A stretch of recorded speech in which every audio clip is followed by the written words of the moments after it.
Welcome to Creative World. In this video, we will solve Chapter 2 Learning Assessment E2.31. While solving this problem, we will be using Kirchhoff's current law. This law states that all currents entering to a node is always equal to currents leaving from that node. According to this law, cumulative current on any node inside a circuit is always equal to 0. Summation of all entering current is always equal to summation of all leaving currents from that node. We also will be using current divider rule.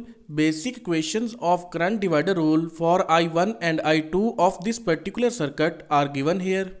Now move towards the problem. Learning assessment E2.31. Calculate current Ix in given below figure. This is the circuit diagram of given problem. We have to find the value of current Ix in this circuit. So without wasting time, let's proceed towards the solution. This is a parallel circuit. It contains only two nodes. One node is here and the other one node is this. This is a reference or ground node. All entering and leaving currents on other node will be taken with the reference of this ground node. Now we will try to simplify the circuit so that we can calculate the value of Ix. On this node 3 mA current is leaving and 10 mA current is entering. So we can merge these two currents together to form a single current that will be having the value of 7 mA because 10 mA is entering and 3 mA is leaving. So the accumulative current that will be entering on this node will be considered as 7 mA. Now this 7 mA current is entering towards this node. Similarly, current dependent source is also entering current amount of 2Ix to this node. So we can add these two currents together to form a single current source having the value of 7 mA plus 2Ix. 7 mA was the constant current source value and 2Ix is the dependent current source value. We can further simplify this circuit. These two resistances are connected in parallel. Their equivalent resistance can be calculated and replaced with these resistances. Equivalent resistance for these two resistances will be product of these two resistances divided by their sum.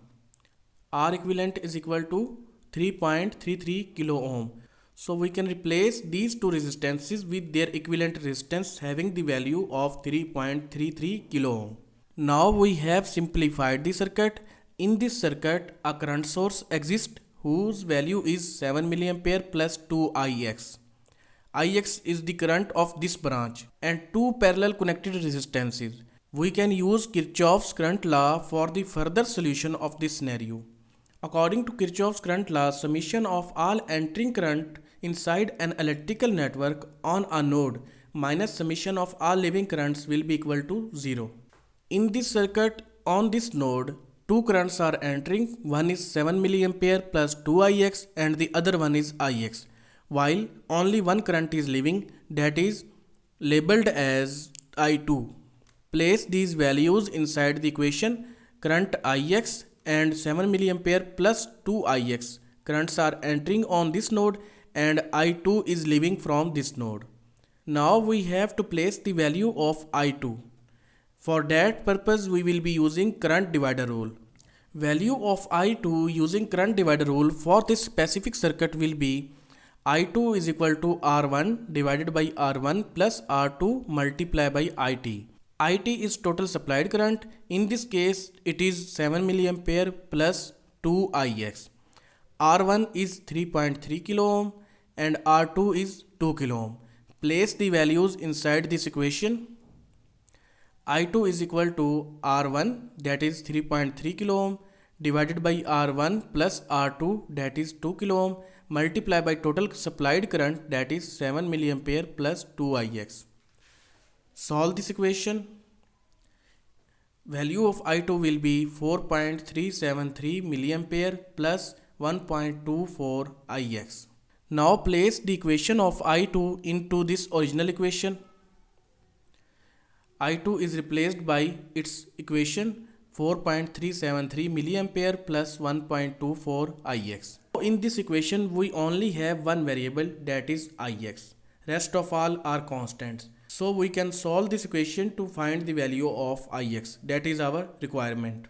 Open these brackets. This minus will multiply by this current and it will become minus 4.373 milliampere. Similarly, this minus will multiply by this variable value and it will become also minus 1.24 ix. Separate variables from constants. Add these variables together and subtract 4.373 milliampere from 7 milliampere. The result will be 1.76 ix plus 2.627 milliampere. Now place this constant value on the other hand side of equal. It will become minus 2.627 milliampere. Divide on both sides with 1.76 to calculate the value of ix, that is minus 1.492 milliampere, and it can be round off to minus 1.5 milliampere. So this was learning assessment E2.31. Thank you. See you again in next video.